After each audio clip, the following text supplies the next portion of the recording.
Why Pablo Escobar's son reveals what he did to the betrayers of his father. How many murders is he directly or indirectly responsible for? Well, there is not an official record of that, but I believe that it is almost about 3,000. We are going to uncover an untold tale of a young boy caught in his father's criminal empire. Be witness to the clash between a son's love and his father's dark deeds. Experience the shocking revelations, the harrowing struggles, and the burning questions. Will he choose revenge or forgiveness? This is going to be a gripping journey and a discovery of the power of redemption amidst a notorious name. Juan Pablo Escobar was only 16 when his father Pablo Escobar was killed on a rooftop in Medellin, Colombia. His father was no ordinary dad though. He was Pablo Escobar, the Drug Enforcement Administration's most wanted man, a notorious kingpin whom American and Colombian authorities had been pursuing for almost 2 decades. However, to Juan Pablo, things weren't as one-sided as they seemed. He recalled his father telling him at the age of 7 about killing a minister and feeling abandoned. It was difficult for Juan Pablo to judge his father as someone who received love every day but was also told he was abandoned. If Pablo Escobar had survived that day, Juan Pablo would have become his right-hand man. But with Pablo Escobar's death, Juan Pablo had to navigate his own life and deal with his father's betrayers. To the outside world, Pablo Escobar was a feared criminal.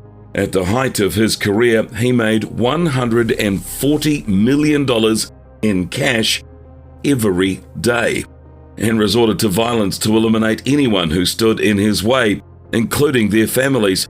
He had grown up in poverty and turned to a life of crime, starting with petty theft and progressing to commercial robbery. He became increasingly violent as he aged, offering protection for money, giving loans, and resorting to beatings or killings when payment was refused. Kidnapping wealthy politicians for ransom money became one of his crimes. His cartel, the infamous Medellin Cartel, was responsible for the rampant cocaine addiction epidemic in the United States during the 1970s and 80s. Escobar's actions made him a top target on the DEA's most wanted list.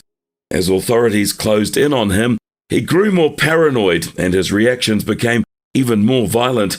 He caused the deaths of innocent civilians, including children, in his pursuit of eliminating his enemies. Juan Pablo Escobar arrived in Medellin, initially seeing it as a beautiful and progressive city with skyscrapers and construction. However, after a month he started witnessing the violence and the murders that plagued the city, earning it the title of the murder capital of Colombia. To Juan Pablo, his father was not the terrifying lord and psychopathic killer that the world saw. Instead, he was a loving father who showed him immense love and affection every day. Juan Pablo was willing to give his life for his father.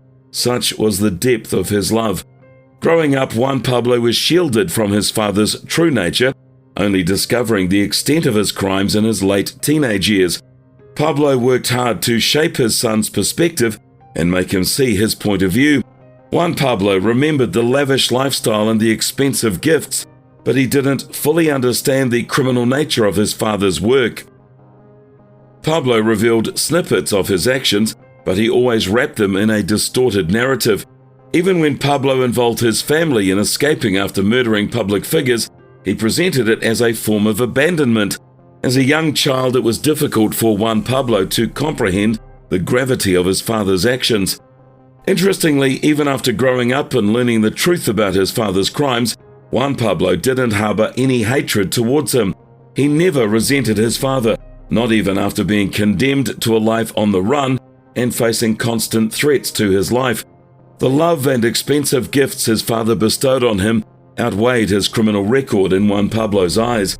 He remembered his father's love and the good times that they had together, which shaped his perspective. However, Pablo Escobar's image wasn't solely that of a feared criminal.